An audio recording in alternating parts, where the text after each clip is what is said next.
This is the eLearn podcast. If you're passionate about the future of learning, you're in the right place.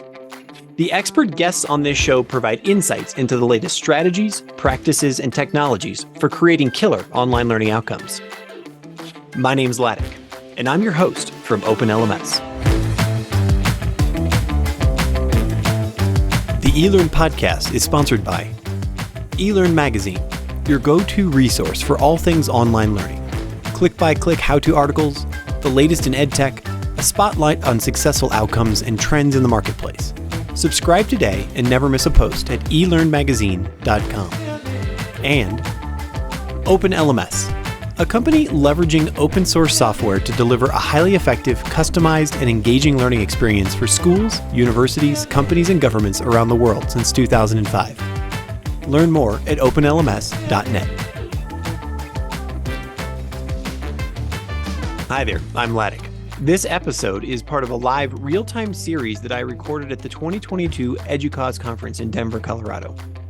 In this conversation, I speak with Rene Eborn and Raisha Cobb about how they're improving inclusivity on their campuses using Pathify. And just a quick reminder, you can make sure to never miss an episode of the podcast by subscribing at elearnmagazine.com. Now, I give you Rene and Raisha. Rene. Why does it say La Rene? Because that's my full name, but I go by Rene. Okay. So Rene and Raisha. So Yes. Raisha, you're from Winston-Salem University. Winston-Salem State University in Winston-Salem, North Carolina. Yes. Okay, fantastic. And Rene, you're from Utah State. Yes, I'm from Utah State. I'm the Deputy for Digital Transformation and Associate Vice President for Strategic Initiatives. So basically, I get to do the fun stuff that breaks things on campus. It's a fun job.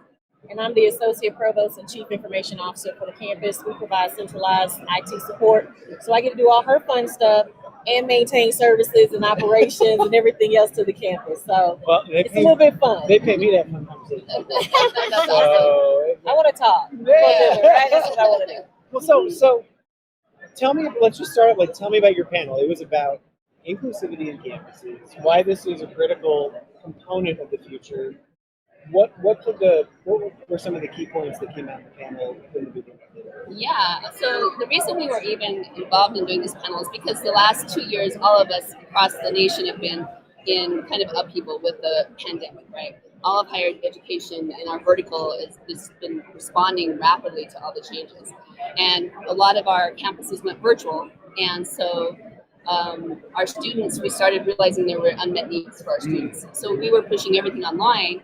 But a lot of us were realizing that engagement and feeling connected and feeling included was something that was missing. And so all of us were trying to find ways to adapt and to solve those problems. In addition to some of the student support services that we were offering, we were, as she was saying, trying to get everything online to teach and learn. But then, how do I drop classes? Or how do I, get the academic advising and stuff like that. And so we had to think of how we deliver services and the entire student experience in a dual modality role, in person and virtually. Okay. And being able to switch and provide this kind of the same experience to the students to keep them engaged and inclusive. And so that meant we had to start thinking differently, especially at traditional universities where majority of our interaction is in person. Sure. How do I engage the student population? How do I engage my adult learners versus my freshmen? And so I had to create an Instagram account. And I didn't have one before because I had to do an Instagram live with the students. Well, so this is a conversation many of us are familiar with, unfortunately. I would love to hear some really specific examples around. First, the identification is what is the problem? In terms of what sort of either gaps did you see, or where students stopped showing up, or they stopped engaging? Are there specific examples of that? And then, how did you solve that, or how did some of your panel members solve those issues? So for us at Utah State University, the gap came when we needed to start sending students information about whether they're going to be in person or they're going to be virtual, and how we were going to handle all of the pandemic things that were going on. And we would send them emails and realize that they had a less than 50% open rate, so they weren't getting the communication. So we realized, okay, we're not getting to them. Additionally, we're doing a lot of manual, like throwing things up on websites and doing a lot of manual work that was very resource intensive for the employees, and we weren't fast enough. So we needed to automate some things and make things a little bit. We needed to transform kind of that experience. And so at Utah State, we actually went out and looked for a partner company to help us modernize that student experience, no matter where the students were. So whether they're locked in their dorms in quarantine, or they're doing things from home, or whether or not they could still feel connected. And so we went forward and purchased a platform, an engagement platform. Mm-hmm. It's basically can replace the old portal. I don't like to call it a portal because portal's so old. I was just going to say, it's so old. Like, I like to call it an engagement platform. Earlier, you said the term plug and play. I didn't call him out. Yeah, you should have. I was like, I mean, even I'm like, wow. Yeah. So I was like, I don't like to call it a portal, but that's the old concept of the portal is what we replaced with this engagement platform. But it basically modernized kind of the student experience. And so I like to, and this will date me as well, but I kind of like to think of it as kind of like the social media for the student, because our students are used to the Instagrams or the Facebooks or the Snaps, and they're used to that's the way they get. Kind of wall that's the way of information. that's the way they consume. And so we needed to transform our experience so that it was more consumable. Right. And so we were able to implement this platform, and we're able to successfully do that. So the people that were on our panel were all people that are implementing in different stages on this engagement platform. It's called Capify. Okay. And we were all in various stages, and we talked about how we use this new tool to help promote diversity, equity, and being inclusive in our institutions, because students can personalize their information. Okay. Yeah, and at WSSU, it's very similar. So we already had a platform, we already had a student portal. Oh, you already had a platform, right? Okay. And we're transitioning from our current portal. And in the demo or the presentation we did earlier, I mentioned that our portal is really one-way communication, right? We're pushing information to the students, and our students rely on that portal for access to all of our information technology resources. And then they also rely on it for communication and announcements and events. So they're already conditioned for that. This portal that we're looking at is going to take that up to a next level with the engagement and being able to, have different constituencies in that system. So from applicants, parents, students, to alumni, and then other folks as we want to deem, we'll be able to engage them in our ecosystem, which we call My WSSU in our campus. But, it just really helps with that equity approach to access, right? I have our first-time freshmen who are digital natives. They're Snapchatting, they're Instagram reels, they're doing all that stuff. But then I have TikToking, and that's forget about TV. you have to put it on there, right? And so we know that that's important, and that's how to reach them. But we also have this another category of learners, our adult learners. All of them not going to do TikTok and everything else. So we have to be mindful. They're Facebooking and Instagramming, right? Or not Instagramming, but LinkedIn. Yeah, they're using those type of things. And so we needed something that'll help us reach our students no matter where they are, whether they're in person or they're remote. Wherever you are, you should still have the same engaging experience with our university, regardless of mode, right? And so that's our goal. And as we look at transitioning over to this next version of My WSSU, that's going to be really significant and important. As I pointed out in our presentation, we didn't have a dip in our enrollment during COVID because we started thinking differently and engaging in a different manner. The biggest thing that we saw was the mental health needs of our students during COVID. And so we had to utilize our different technologies to engage with them in a virtual manner. So booking appointments, because in the past you had to go up to the student center or the health center to book an appointment. We had to think of that differently, right? Sure, archaic, man. Virtual. Nobody's going to do but that. It was traditional. I think I'm going to turn this up.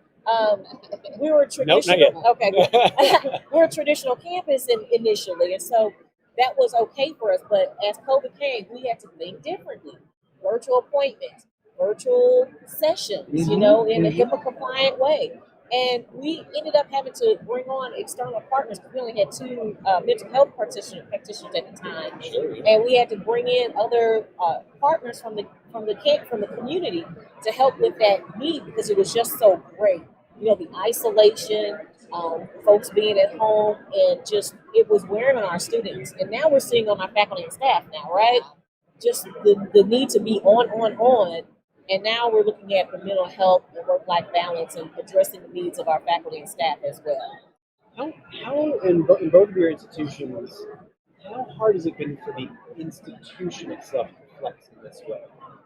I mean, we're in a sector that is known for its slow. Yeah, very slow. In you know, the most respectful way, right? Yeah. This is not an agile sector, traditional, as you were saying, in your institution.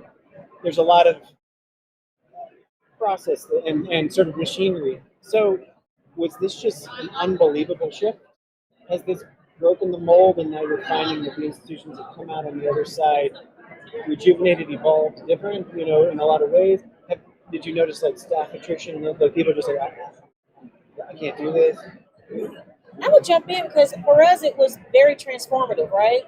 You know, we did things that took us 18 months to do. Right. We digitized our financial aid processes, our registrar processes, and took a paper-based process and digitized it into we repurposed our ITIL-ITSM ticketing solution to address what we call service management now. Mm-hmm. And so we did that in like 3 months. Which is astronomically fast. Astronomically, Yeah. right? And it was such a quick win for us, and it showed my staff that, you know, we can have a speed to service, and it showed the campus too. It doesn't take us 2 years to roll out stuff, right?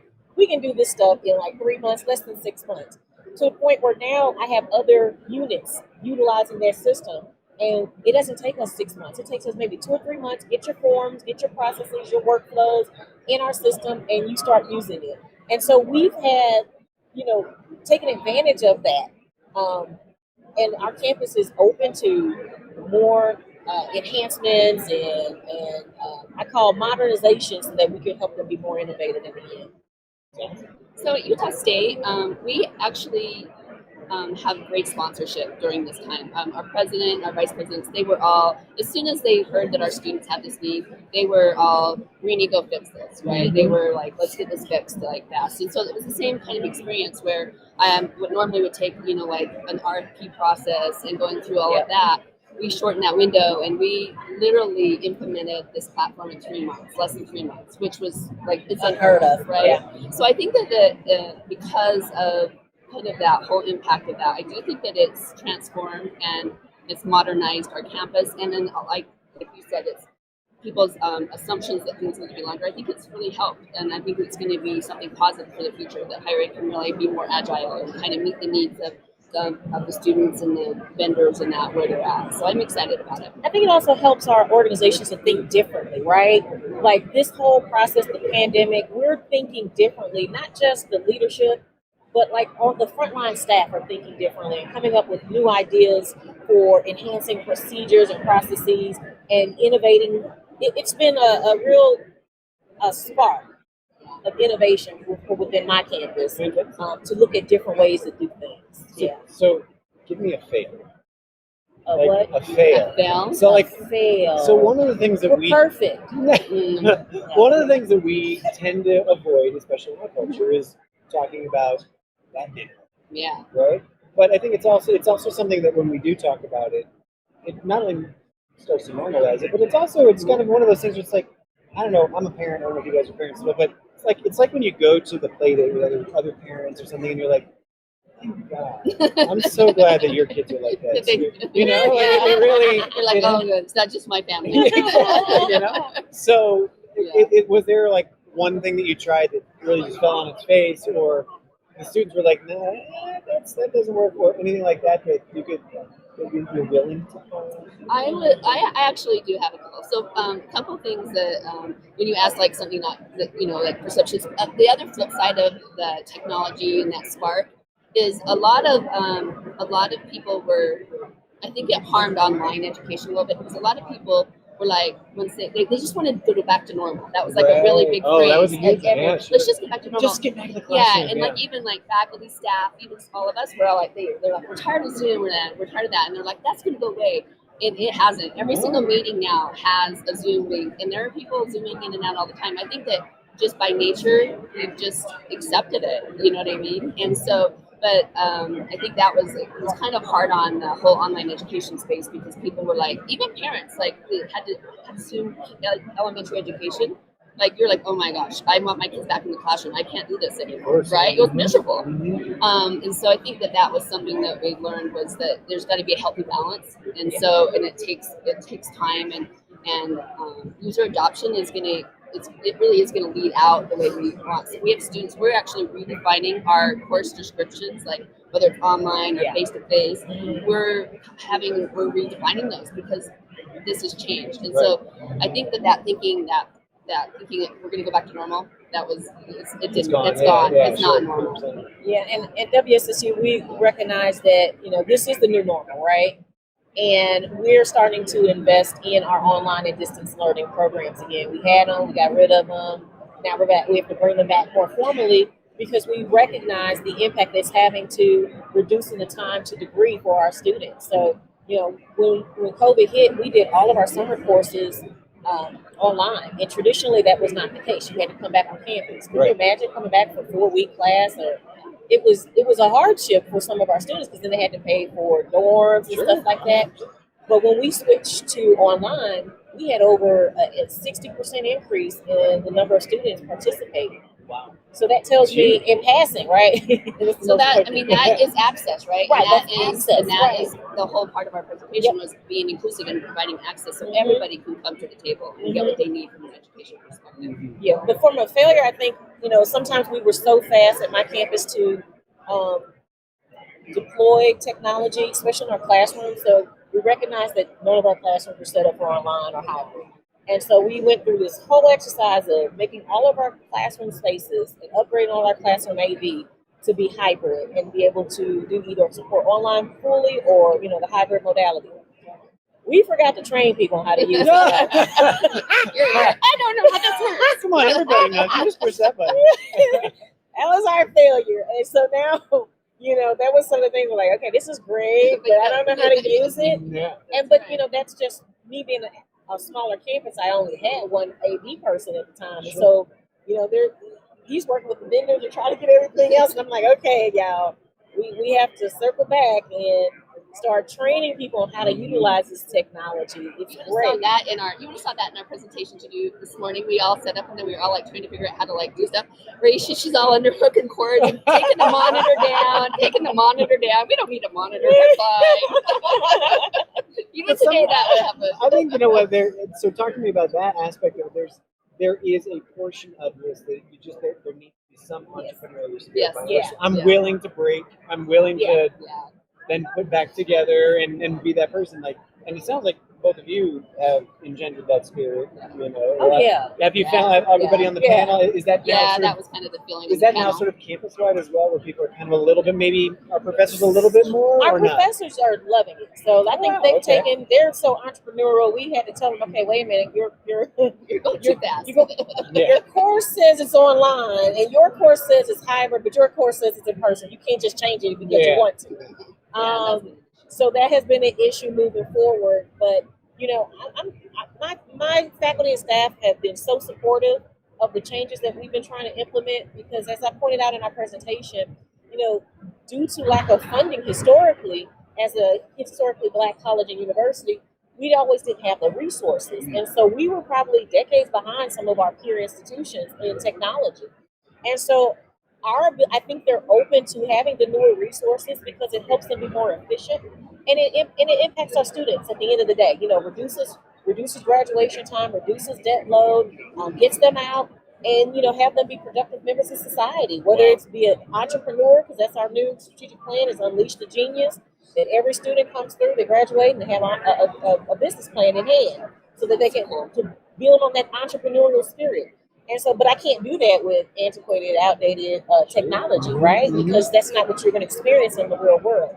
And so they've been very supportive and open and adopting the technology and the things that we're doing. I'd say most resistant to be on the administrative side sometimes. Interesting. That business processes type side, they're a little bit slow to make some of the changes.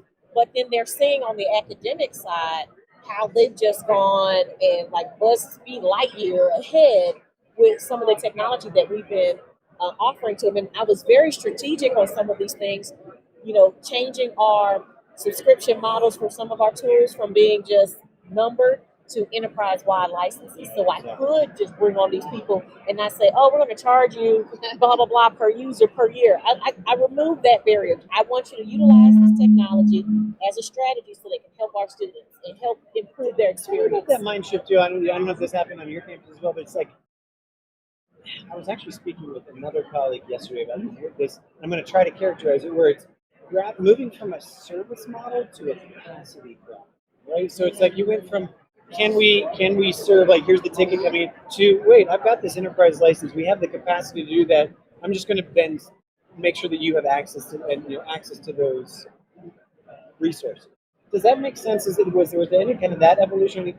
What I'm really kind of looking for when we're thinking about how these institutions have evolved or changed, I'm just wondering, like, have there any of those other mindsets that have shifted within your institution? It sounds like it was truly like an evolutionary moment. Oh yeah, like you went to this totally entrepreneurial model. Did the same kind of thing happen at Utah State or anything? In some ways, yes. We were already in the technology space. We were pretty advanced, and we had a lot of support and a lot of enterprise licenses already because we were early on like Canvas adopters and things like that. And yeah, right. Utah, yeah, exactly. And so. Exactly, but I think that for us, our mindset was we already had some of those in place, and so we went ahead and did exactly what you said. We said, all right, we're just going to open the door and let everybody do it, and then on the back end, we'll figure it out financially. Yeah. And we did that, a lot of things, and that wasn't always the case. So I think that shift in mindset was really transformational. It really helped things because they were just like, you know what? Like, for instance, we didn't have Zoom when all of this hit, and we got Zoom quick. Interesting. Yeah. Okay. So just things like that, we just were like, let's figure it out. And so I think that it was very entrepreneurial. Yeah. Were there any curveballs that came out of your panel today? That's one of the things that I wanted to learn was people who came to listen to your talk. Was everybody just kind of nodding their head the same way and they're like, oh yeah, this stuff? Yeah. Or did anybody offer a different perspective? You know what? What did you I don't think that was a really curveball, but we actually had one of our other participants. She's deaf, and so her whole presentation we had interpreters. Yeah. So that was different for all of us because we had to practice ahead of time and understand the cues and figure out how to do that, and then also just to have a presentation that inclusive, and that was really phenomenal. That was awesome. It was awesome. It was the best representation of inclusivity that I could even think of. Yeah. Wow. It was very cool. That's really so cool. it wasn't like anything that was shocking or but it was just a really great experience. And we also had attendees that were hearing impaired that they were signing to as well. So we really had an interactive, inclusive session this morning. What's the feedback been from the students on your campus in terms of these transformations, mental health support services, different ways of thinking? Has it been a big rave? Has it been like about time? Has it been like then the sub part of that, has it changed your ability to recruit? Has it changed your ability? Like, are you selling the university differently at this stage? So for us at Utah State, I think by our user adoption, like looking at our clicks and our data, our students are definitely using this engagement platform. It's like we have the usage just went up skyrocketed. When you ask for a failure, another failure is we thought that in December of that year, we thought texting would be great, but people can unsubscribe like that. So that was one of our failures is we were thinking we could fix it, and then we were like, no, we need something more mobile. Yeah. And so so we look at the data, and we're very data driven, and we realize that our students are really using this tool, and that they it's just kind of like they're voting by where they put their clicks, right? And so that's been a big success there. What was the other part of your question? If it's changed the way that you position the university in terms of bringing in new students, recruiting, yes, I can see how it's changed. It's changed us for certain. I mean, our students were, used to being in that portal and accessing things, and so that wasn't new for them. But some of the things that we were doing was new. So the online advisory, the virtual health sessions, mental health sessions, and things of that nature. Graduation being online and augmenting it with, when we went back in person, we still augmented with do your little 20-second script thing and share with your family. It has changed how we think about recruiting on our campus. I think the biggest change for us, and I think our students are more appreciative of, is that our faculty and staff and our administrators are more engaged digitally and how they do their business processes and things of that nature versus being hesitant and scared. They're being more natural to utilize the technology that we have in place for working with our students and staff. And so the students get the end benefit of that by having things be streamlined, barriers removed, and that they're having a better experience overall. So it's been great for my campus. I'm gonna say we love it, and I'm excited to get to that level with our new portal, our student engagement center, by having that in one spot. And so, our campus is pretty much, as far as digital literacy and digital innovation, we're Adobe Creative Cloud campus, one of the first HBCUs in the country to be listed as such, and we're utilizing the digital literacy and skill set to give our students a competitive advantage once they graduate. So whatever we can do to help that along, we're passionate about at WSSU. What about you? Is there a different way that you're selling those? Yeah, so we have a variety of different student population. We have the traditional students that want to come to our campus and have that freshman year traditional student experience, that life experience, and then we have a lot of non-traditional, post-traditional students who are especially in Utah, they have a very young parent population. And so we have a lot of people that stop out and then come back, and then they're still young, but they have a different lifestyle. And so for us, we have different groups. So for our traditional, we have a lot of parent involvement. So being able to have the My USU for the parents, and that's been really that's been that's a good. And then also from our post-traditional, having the mobile app, being able to have them be able to do things right from their phones, that's been a huge a value add. It's a game changer. It's a value add because these parents are at work or on their lunch hours, and they need to be able to register and pay their financial aid. And so it does change the way we recruit and the way we talk about things with these different types of students that we're recruiting. In fact, tonight here in Denver, we're having a USU recruiting event. Oh, exciting. Yeah, excited. Wow. Yeah, I didn't even know. I got here. They're like, "You're in Denver. You need to go over there and recruit." I'm like, "Okay, I'll be over there." It's like in some other town over across the way. That's awesome, though. Fantastic. So, final question for you: what's the next step in this inclusivity journey for both of your campuses? I mean, is it step back, take a deep breath, and see what works and what doesn't work? Is it, oh no, there's a couple new shiny avenues that we're bringing in, but no, we've got the next step in our vision, our path that we're already implementing? What's 2023, 2024 look like? So we have a lot of activity around this whole DEI initiative. We have just hired in a vice president for diversity. We implemented this new transformational engagement platform, and we have a lot of other initiatives around that as well. But from the platform and the Pathify thing, I'm ready to go on to the next big thing. They have a digital ID, so students don't have to have a card. They can just swipe with it. Yes, right. And then you can manage everybody's the data. Got a phone. Yeah, everybody's got a phone. They're gonna leave their dorm room and go somewhere, and they're not gonna leave their phone. They're gonna leave their ID. And so that, I think for me, that's kind of my next one. My wish list is to get something so that they have their digital ID with them, and then analytics around that would be amazing because then it'll help us plan for resource and capacity issues and things like that around football games or things like that. So we definitely have a roadmap and have a lot of things. Our staff and faculty are now the next phases for us too, is because they're going to be using the same portal. So we have an educational widget and things like that. So I'm just going. I was just going to say, it's almost too much energy. Too much, right? I know. I have a lot of That's why they give you the 8 o'clock panel. At WSSU, we're in a different stage as far as on our portal. And we're trying to just transition from our existing portal to Pathify. Okay. So our focus for this year right now is the student population. Next would be our faculty and staff because they saw the portal and they've been wanting the portal. They've been wanting something for a hot minute. And so we'll be looking at bringing them on and then other constituencies later on in 2024. We have a high use of different apps.